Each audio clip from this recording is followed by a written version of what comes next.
Welcome back to the Work, Wealth, and Travel podcast. So, in today's episode, I wanted to do a Latin America report. And I have been living in Latin America for over a year now, probably coming up on almost a year and a half in various different countries. I have by no means been to every single country in South America or in Latin America because we weren't hopping around all the time per se. But we did spend probably about 2 to 3 months on average in all of the countries that I'm going to list in 1 second. It was a good amount of time. While it wasn't an entire year, it also wasn't a few weeks or a month just for a quick holiday. So, today I wanted to do a really quick report on Latin America, my time here, my personal opinions, and what that has looked like. I did an episode previously, which I'll be mentioning soon, about one of the underrated countries and cities that I was very shocked by, quite honestly, in Latin America, and I'll dive into that a little bit later in the episode. But I want to just start by talking about a tweet. So, I very recently posted a tweet which went somewhat viral. So, be sure to follow me on Twitter, X, whatever we're calling it these days, Work, Wealth, and Travel. So I posted on there the average monthly cost of living as an expat in the countries that I have lived in South America. So this is not, and I did get this question on the tweet itself, and that's why I clarified on it saying as an expat. So you can live easily for, I would say, a third or less as a local than the prices that I have listed. So the local living is much different, of course, than the foreigner living. You're not living in the best areas. Your dwelling is not going to be the most beautiful ever.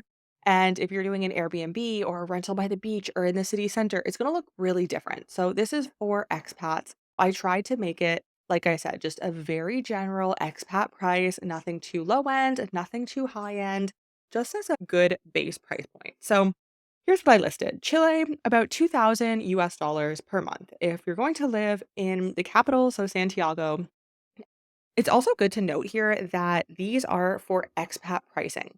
So this is for if you are renting a place long term. If you're getting an Airbnb, the Airbnb is likely at least going to be, depending on the area, I would say 700 to 2000 or 1500 USD per month. So Airbnb is a lot more. And if you are going to be staying somewhere for, it's usually a minimum of 6 months, then you will want to, if you can, actually in Chile, you cannot. You have to be a resident to actually get a lease. But if you can get a lease, then you can get it so much cheaper, especially if you speak Spanish or the local language. You will just get it's wild. So these are for expat livings. These are not in Airbnbs. These are if you have an accommodation for 6 months, 12 months, you have a lease, and it is closer to the local price than to the Airbnb price. So we have Chile for 2000 USD, Mexico, and this depends very much so on where you are in Mexico, 1000 USD to 3000 USD. If you are in Cancun or Tulum, it's going to look a lot different than if you are just in some of the cities, especially not Mexico City. Some of the not so famous smaller cities, it can be really affordable. Next, we have Argentina at 1700 USD. And this is a big caveat. And a lot of people ask me about this one in the tweet because they were very shocked that Argentina was so high. And Argentina is not cheap if you are using the local currency, the Argentine peso. It's not extremely expensive, but it's not cheap. However, if you are using the blue dollar, which I have done a previous podcast episode on when I was in Argentina, it can be, you can half that. That 1700, you can easily half that. So, a very quick recap on what is the blue dollar. I also had some people asking me this too, and I didn't know what the blue dollar was before we landed on the ground in Argentina. But the blue dollar, it's not, special money or anything like that. It is literally just the exchange rate. So there are, I believe it's over 100 different exchange rates because of their inflation and their economy and just how out of control everything has gotten in the last many, many years, just increasingly. So the blue dollar is if you bring US dollars on the ground in Argentina, you bring it through the border, and then you go to one of the unofficial exchange houses. The official exchange houses will not give you this rate. It has to be an unofficial, kind of like sketchy, find someone on the street type deal. They will give you the blue dollar rate, and it's changing almost every single day in favor of those who bring the USD. You get more, but then the locals, of course, their currency is being deflated every single day. Prices are going up, but you will get, I'm sure now it's probably you double your money, if not more. So let's say you bring 1,000 USD and you change that at an unofficial exchange house in Argentina, you're going to get, I don't know the official rate, what it is today, but probably you're going to get over 2,000 US dollars back in the local currency. So kind of cool, kind of nice. You can double your money. It is important to note though that it's very difficult to change your money the other way. In Argentina, if you have Argentine pesos back to USD, we tried to do that once, and I believe you need a resident card in order to do that. So once it's in pesos until you at least leave the country. But nobody really wants the Argentine pesos. So try to spend it in the country and just convert what you need. Next, we have Colombia. Colombia is again a very subjective one. I have it at 1,000 US dollars, but it very much so depends on the area, and I had some people shocked by that, saying that they spend easily double that, which I can absolutely see, especially if you're in Medellin, in Poblado, Laurels. There's some areas that are beautiful. If you're a foreigner, I would recommend probably staying in those areas because that's where everything's happening. That's where the bars are. It's really cute. It's safe at night or safer at night, but it is a little bit pricier in the most lavish building and apartment, but it is enough to live a good life in Medellin as an expat. So Paraguay, I put at 1,300 USD, and Paraguay was not the cheapest for just general living, I would say, but it was definitely not the most expensive either. Paraguay, I found difficult because there's not a lot of fish. I don't eat meat, I do eat fish, and there's no fresh fish because it is completely landlocked. And there is the fish that you buy in the supermarket, I never bought it. It's so overpriced. It is freezer burnt. It doesn't look good. So I would just rather go without than waste my money on that. Food I did find difficult in Paraguay, so I spent some more money on good food in Paraguay. Overall, from that list, I would say Chile is likely the most expensive, although it's not as expensive as I expected before we arrived in Chile, which is where I am now. Everyone, especially everyone in Argentina, but you also have to keep in mind the economy and what's happening there. Everyone was saying Chile is so expensive, so we stocked up on shampoo and toothpaste and like everything from Argentina before crossing the border. And it's not that expensive in Chile. I mean, I was pretty shocked. I would say probably the most expensive is groceries, but still, if you're used to Western prices, it is not going to be much money. I was thinking it was going to be a lot more than what it really is. So let's hop into my personal favorite. And I'm just going to touch on this because this is obviously very, very subjective. But my personal favorite, I have so far liked Santiago in Chile. And the reason for this is because I have never seen such beautiful scenery. If you are from or are used to a scenery that I would imagine, I've never been here, but that I would imagine is something similar to Colorado with mountains and the city and it's stunning, or the photos that I've seen of Switzerland, it is of course, it's different scenery, but Santiago is beautiful, and it is stunning with the mountains. The Andes mountain range goes essentially throughout the entire city. We were there in October, and the mountains were still snow-capped. The snow was melting a little bit. You can take an hour or 2 tour outside of Santiago, and they'll take you into the mountains where there's snow year-round, beautiful lakes, and it was just a really pretty city. And again, it was pretty affordable. If you're comparing it to the rest of Latin America, it's a little bit more expensive, but compared to any Western country, it's going to be much more affordable. I just thought the scenery was really pretty. It's a really big city, which I like, but there's not too many people. I felt like we were pretty central where our location was. And of course, you do have to still be careful of safety.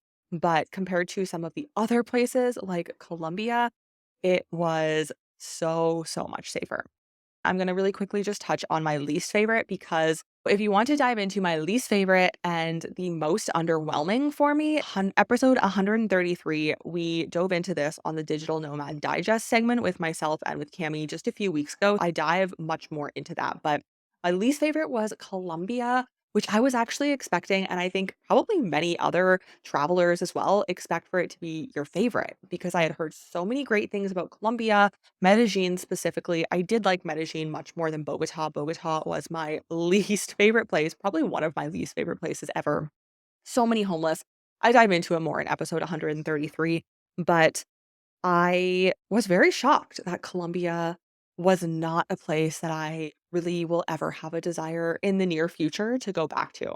So, never say never. I never know what's going to happen, but Colombia was just not it for me. Now, in terms of lifestyle, there are a few, and again, it is subjective as to what you are looking for. But if you're just looking for a generally relaxed pace of life, chill people, good food, I would probably have to say Mexico. Mexico was just very chill. It's a very diverse country in terms of the landscape, where you can have mountains, you can have beaches, you can have parties on the beaches, of course, in places like Playa del Carmen, or you can have, I personally loved CDMX, Mexico City.